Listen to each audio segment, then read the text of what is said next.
everyone. Well, thank you very much for watching or listening. And Liam Hadry here today with another episode of Presenting Champions for the Simply Inspired podcast. And today we've got something a bit different. Today I'm joined by Ciaran Gibbons, who is obviously very, very well known in boxing circles for his Gibbons Talks Boxing podcast and interviews. Been around boxing for many, many years, interviewed many of the big names in boxing, as well as taking a lot of time to help people at the grassroots level. He's a reporter for KOTV Boxing, ringside commentator as well. Does a lot of great work. But today we're going to be talking about Ciaran's new venture, which is The Warrior Poet, documentary about bare knuckle fighter, MMA fighter, glove boxer, James Lights Out Lilly, who has a world title fight coming up at the end of the week at the time of this interview's recording. So we're going to be having a chat about that and about this great insight into James's life, over 120 fights, and it's finally paying off for him. He's fighting in America for the world title. So Ciaran's put together an absolutely amazing documentary. Check it out on YouTube, The Warrior Poet. But mate, thank you very much for hopping on. Basically, it's good to have a chat with you. And like I was just saying, the roles are reversed. You're the one being interviewed today, so it's a little bit different, you know. Yeah, well, it's the second time. Yes, it's very different for me because I'm doing what you were doing, and it's the second time in 3 days or 4 days I've had the roles reversed, because at the boxing on Saturday night, which we were both working at, the Welsh Combat Series, actually Angelo Dragoni, who I was doing the commentary with, said to me, I tell you what, in between the fights this was, he said, tell you what, I'll do an interview with you for a change. So actually Angelo did a bit of an interview with me. He was asking me the questions about who the most interesting interviews I've done and who the best guys to interview, that type of thing. So it's the second time in a short space of time this has happened. So it is a bit strange and a little bit different. But it's all good. And I know I really appreciate your time as well.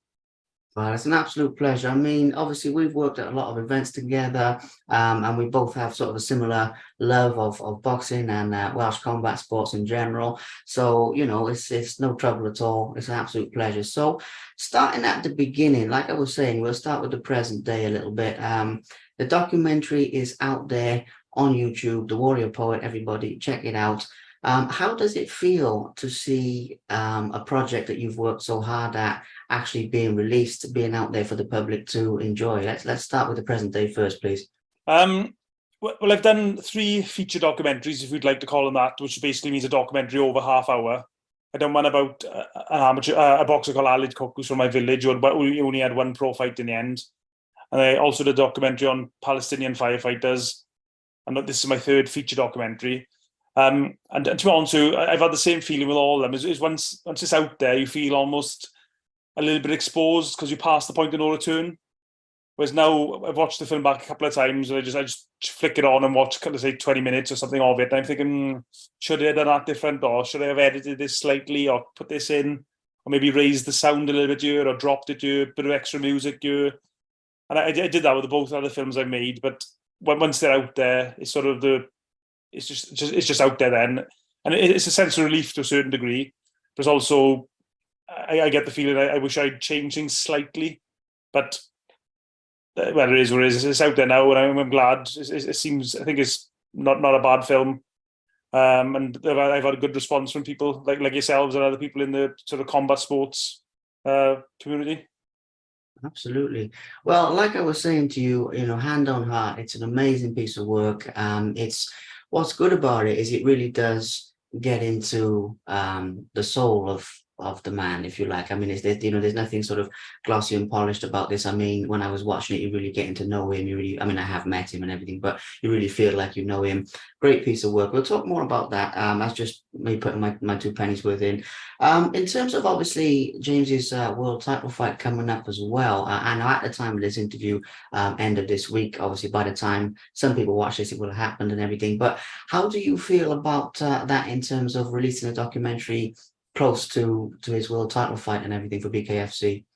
Well, the world title fight, James was going to get the world title fight at some stage, but I think James would say it's come a little bit sooner than he expected.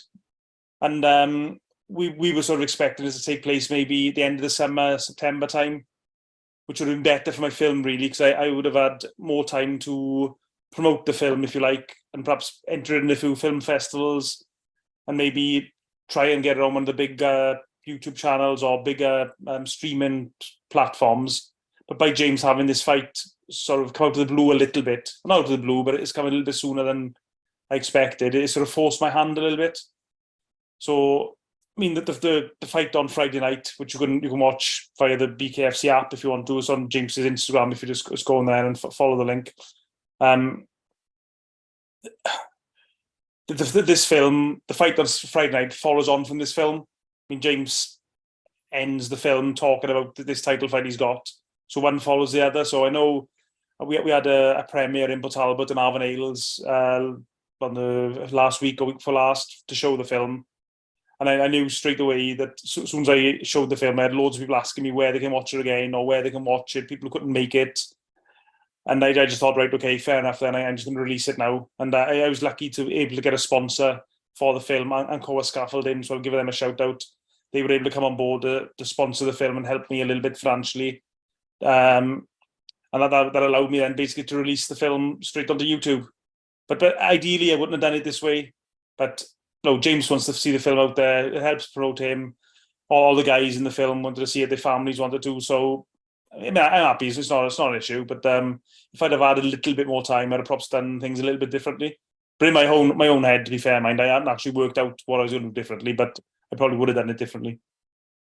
Absolutely. Well, I can hear a little bit of a perfectionist streak in there, but it's always the way, isn't it? And I'm exactly the same when you create something, and when it's sort of your baby in that sense. You know, there are always those little things you look at and you think, "Oh, should I have done this? Should I have done that?" Same.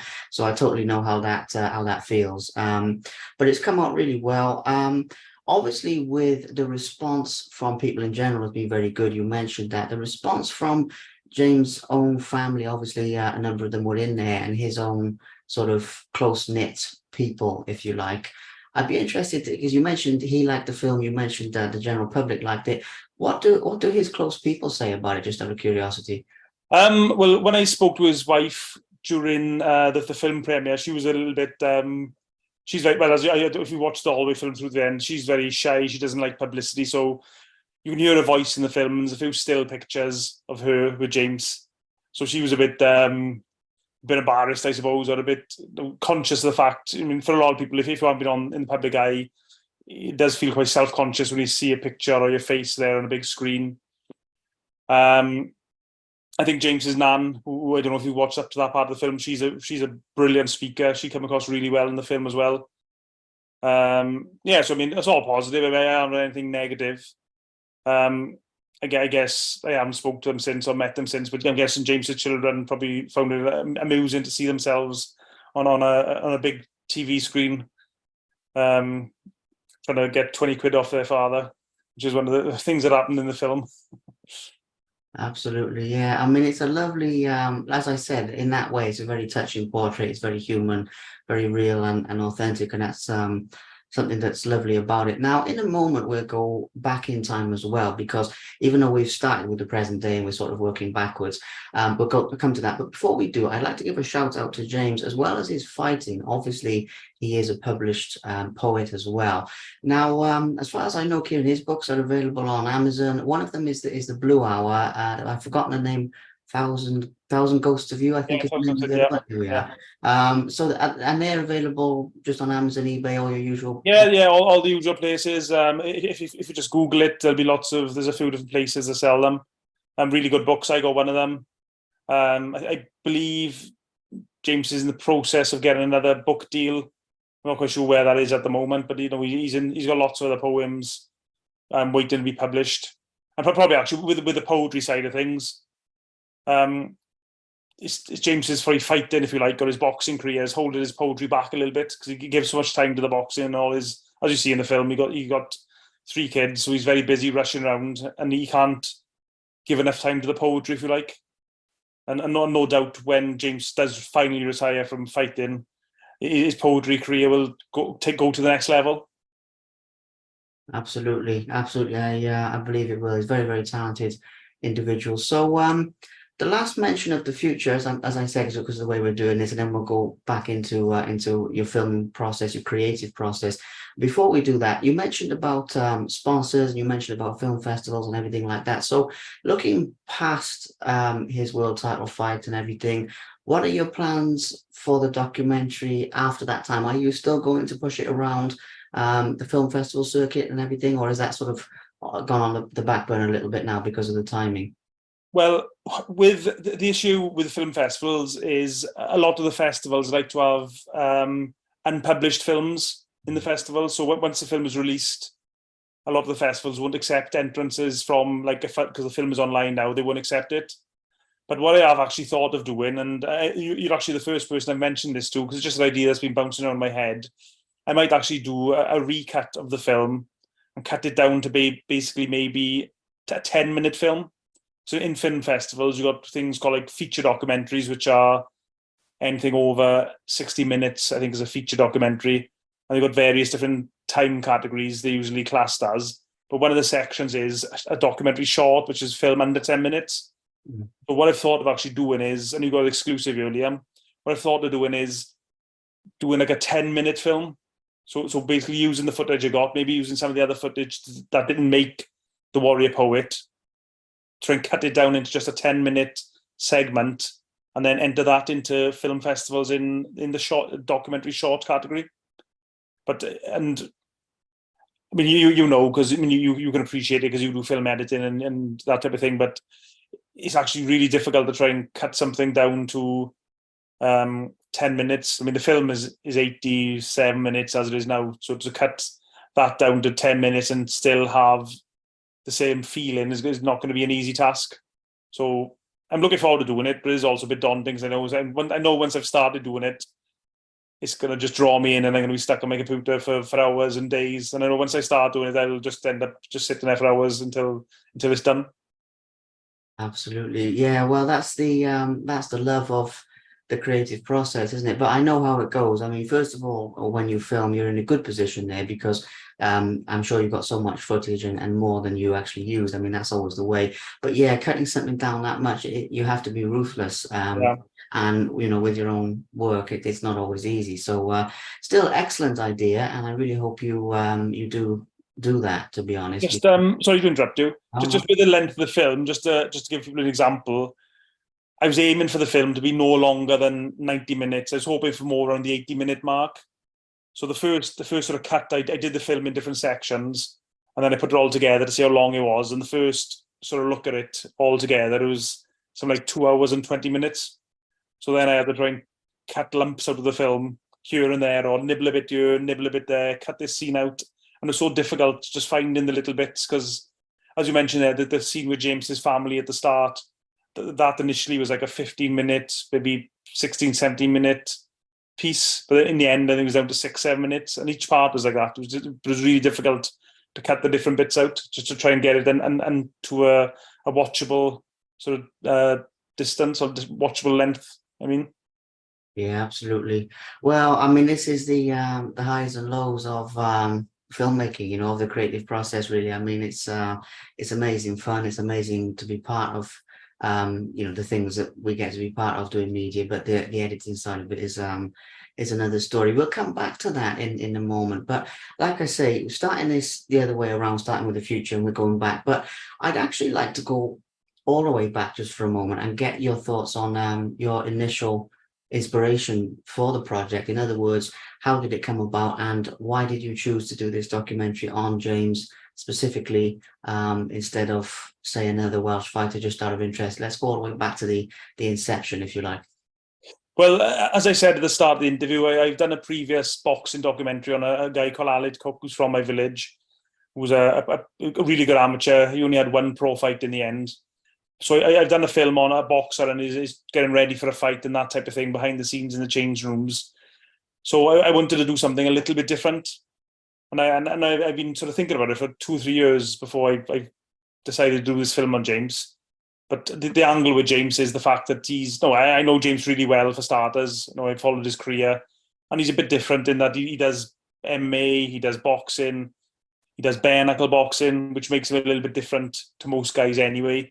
And then, of course, when you got the poetry angle again thrown in, it's just a totally something which you wouldn't associate with fighters.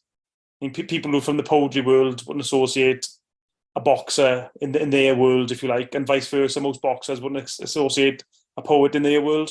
And with James Lilly, you've got both. He's a poet and a fighter. So that was and I mean, like I said, from the experience of the other films I've made and some of the shorter, little 2 or 3 minute videos done for YouTube and for other various people, I know you need to have a person who's willing to be filmed, if you like. If you've got someone who understands the filming process or understands the media process to a degree and understands who engages with it, it's so much easier and you have so much better product in the end. And I knew James would be that person.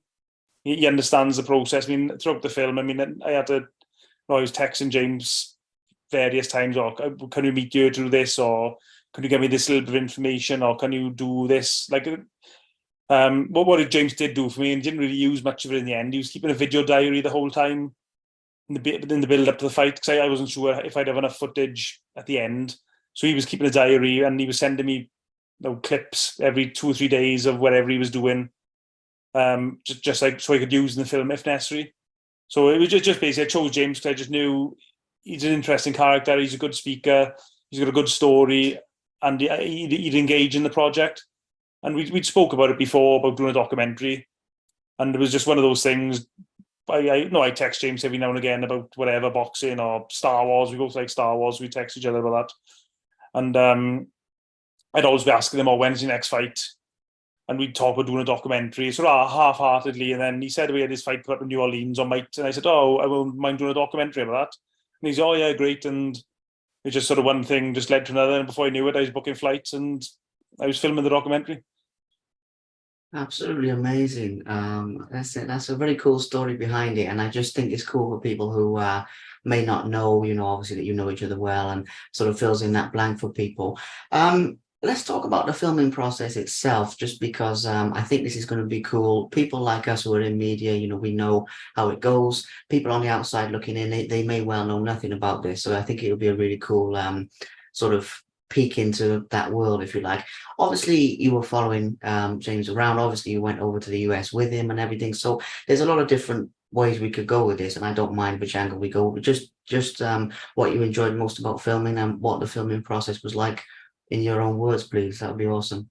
Well, I think as you've mentioned there yourself, I wanted to try and give, before I did the film, I had a number of options. It's like, I could have made a lot shorter film and probably made it easier for myself if I just concentrated on purely James Lilly, the fighter. I could have just filmed him training a little bit, then gone out to America and just filmed whatever happened. But I wanted to give a more rounded picture of what a professional fighter is. Because most people haven't got a clue. Most people just turn on the TV and they watch whoever is boxing or fighting, and then they just turn the TV off. And most people don't know that these are real people. They got families. Most of them got other jobs. Most of them, there are lots of different layers to these people. So I wanted to try and show that in the film. That's why I thought it was important to try and film James's family. We filmed a little bit of his work. Of course, we showed lots of footage of him training and everything. But it would have been a lot easier for me if I'd have just said, no, I'm just going to show James Lilly, the fighter. It would have saved me probably weeks of editing and I wouldn't say stressing because it wasn't too bad as it happens, but it would have saved me a lot of time if I'd have just done just James Lilly, the fighter. But by doing it that way, I think maybe the film would only have appealed to fight fans, whereas I'm hoping you might have people, just general people who are interested in a good story will watch the film because of James's. You see his family life, you see the poetry and everything else. So it's just more than just a fight story, just show the totally rounded person.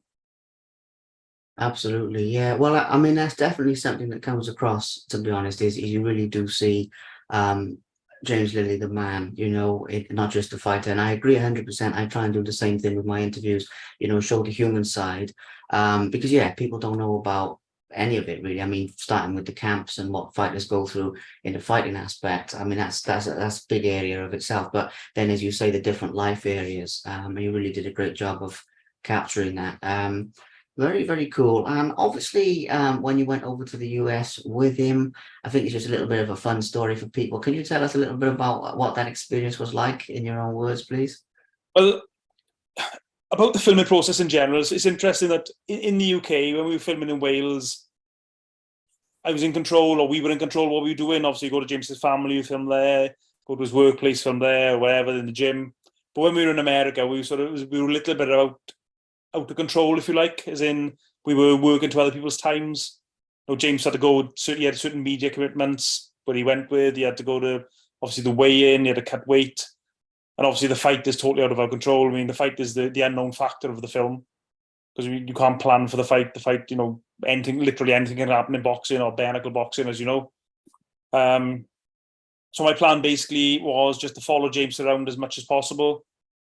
I was conscious of the fact that, James is a friend, and I was sticking a video camera in his face with a bright light, probably partially blinding him while he was starving himself to make weight. And I don't know if you've watched the section of the film yet where he's doing the weight cut. I mean, he's in it's very uncomfortable, sweating and dehydrating yourself to make a weight division, and yet he didn't complain once, to be fair to him, about me being in the way, constantly filming him. Wherever James was gone, I was there with my camera.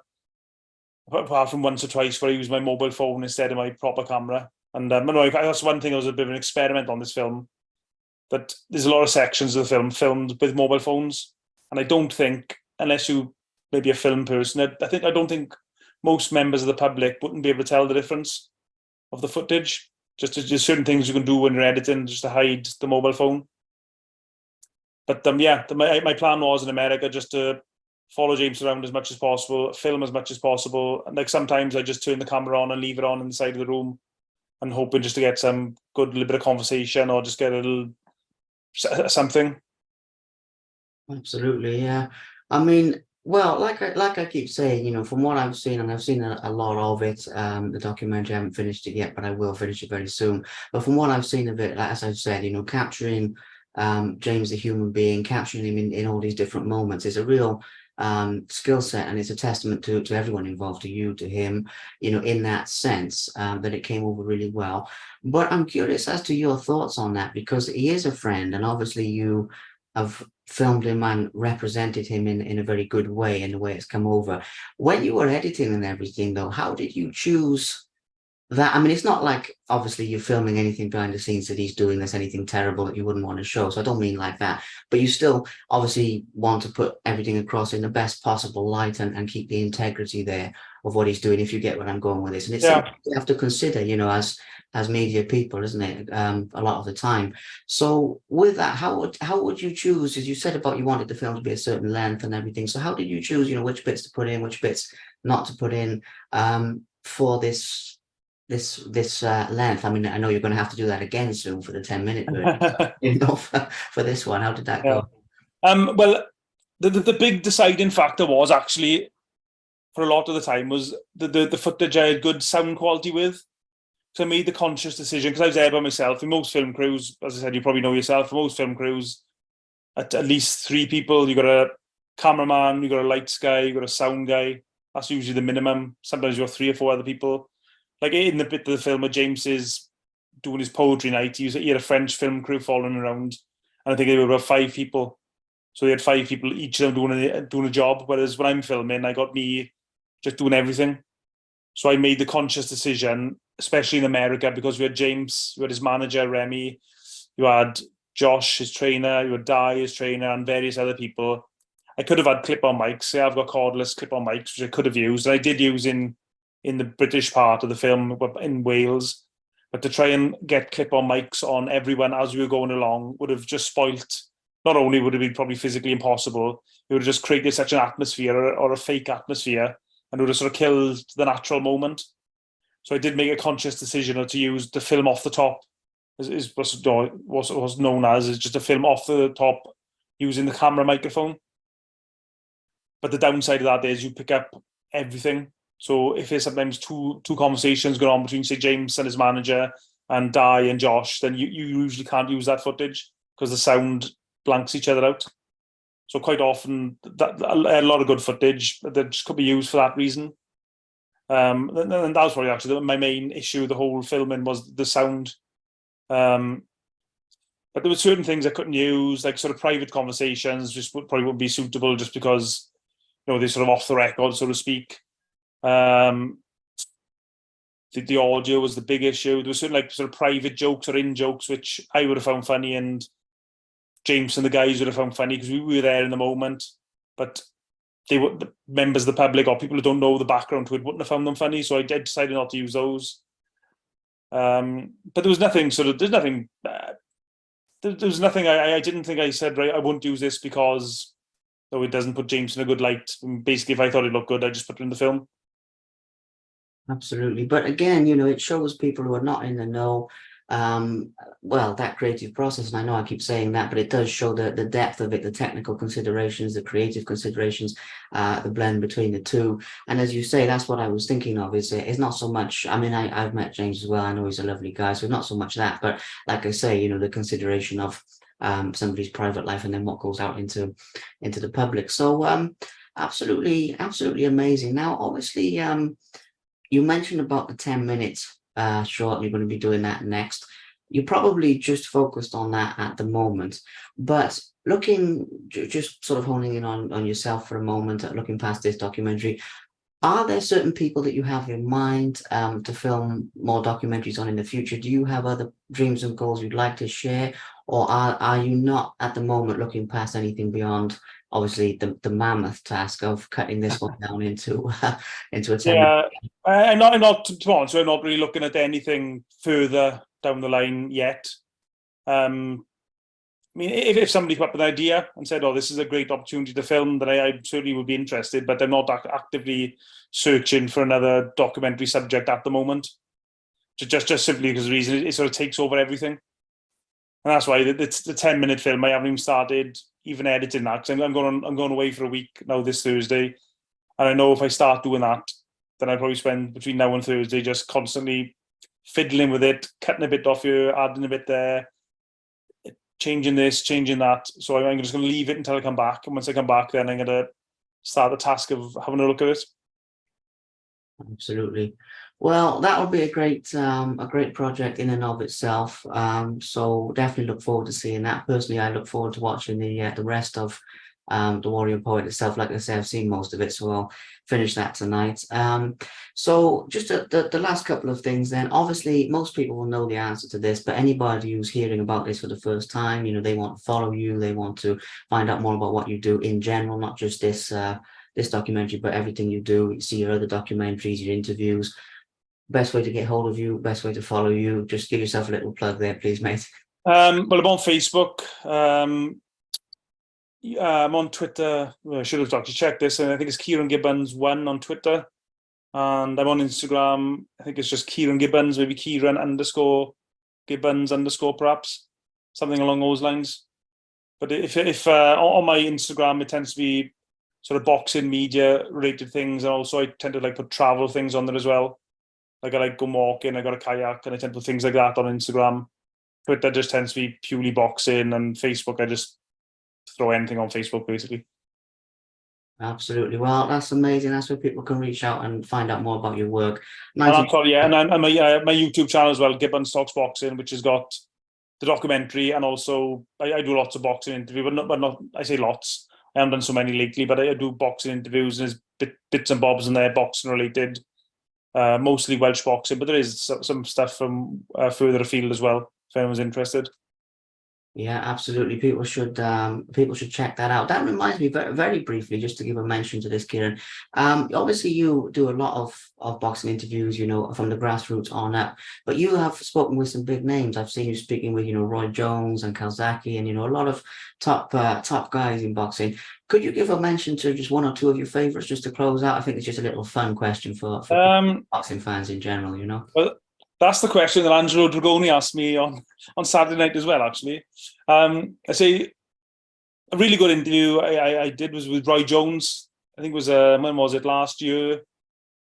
And it was good because, Roy Jones, obviously he's been interviewed thousands of times, tens of thousands of times, and he's probably heard all the same questions. So I just started asking the general questions, and I asked him something about, I can't remember exactly the question was, about why is he considered an all-time great, as good as Ali and Sugar Ray Robinson and Leonard, and something in that question triggered him, and he got really animated and really reacted. I wouldn't say he was shouting at me, but he was certainly getting really wound up about the fact that he perceives that he isn't as well respected as perhaps some of the other names. And it was just that whatever it was in the question. So that was a really good interview. I really enjoyed that. Who else? Nathan Cleverley. I'm always grateful for Nathan Cleverley because he was the guy who gave me my first break, if you like. He was on the way up, and I managed to get an interview with him for KOTV. But I got the interview with Nathan actually before KOTV agreed to show it. KOTV at the time were on Channel 4, so they were like I think it was actually the only regular boxing TV program on British TV at the time. So no, it was quite a big deal for me to have an interview on television, first TV interview with them. So I'm always grateful for Nathan Cleverley for giving me that break, if you like. And to be honest with you, mate, I mean, you know the score yourself. I mean, 99.9% of boxers are great people. You know, they're great to interview, they're helpful.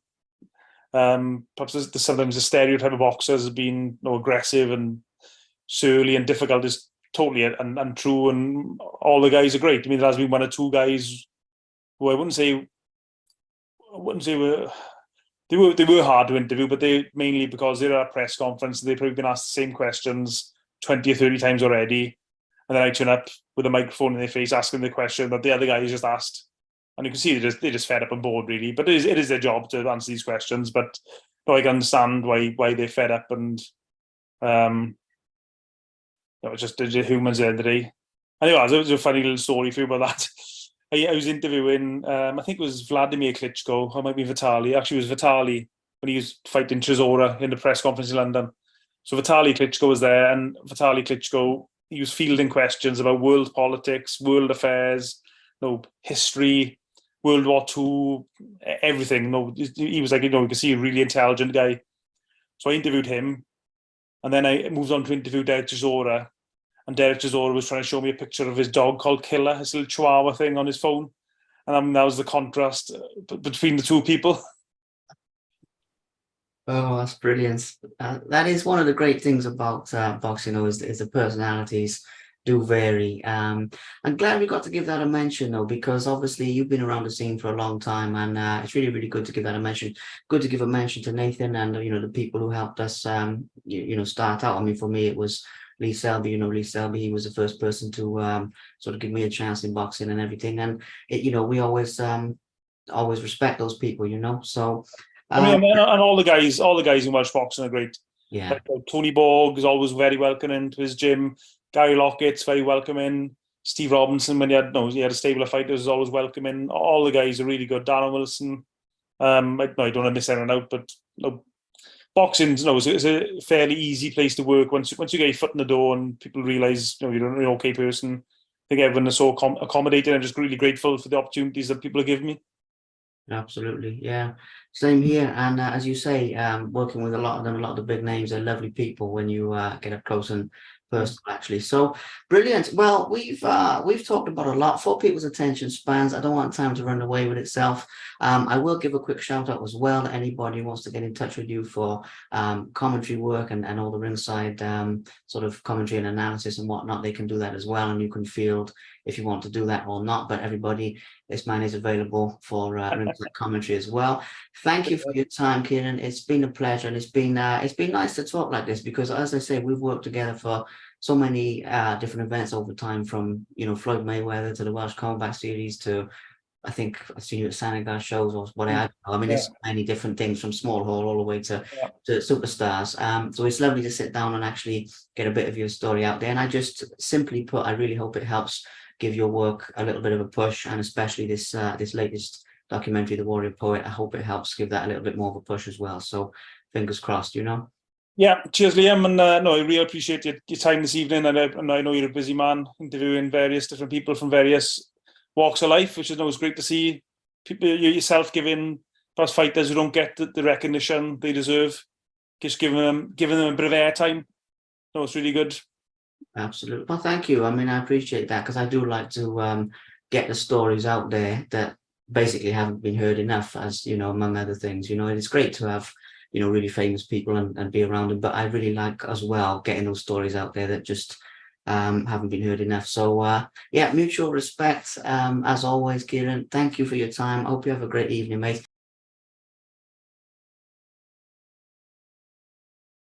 Thank you very much for watching. Please subscribe to the Simply Inspired YouTube channel, and there'll be more videos coming soon.